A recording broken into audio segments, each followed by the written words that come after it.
Hello, welcome to Lost Food and Barbecue. Let's try the keto bread. This is really good. It's very easy to make.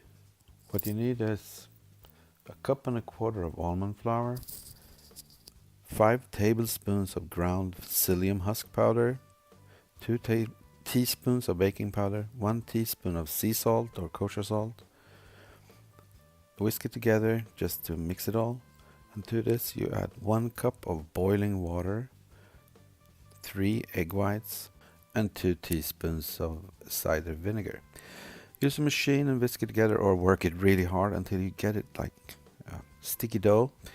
Shape these into the number of rolls you want. We're making 6. You could make 10 smaller flat ones for hamburger buns or hot dog buns.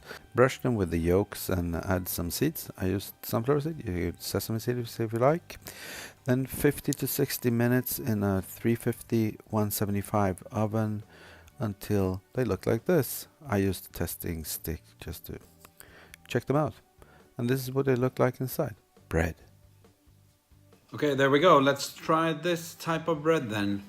So I've got a piece, so I'm just gonna try that. Tastes like freshly baked bread.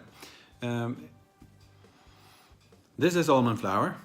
It doesn't smell like almond at all. The texture is like bread, moist bread.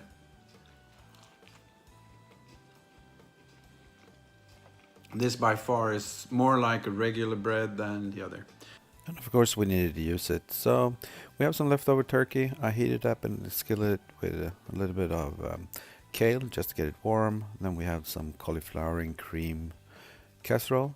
So I'm building a little bit of a pulled turkey sandwich, homemade really hot sauce, and some cauliflower. Pulled turkey sandwich. Leftover turkey, first time in my life. Let's try it. It's really good. I'm gonna enjoy this. Thank you for watching. Bye.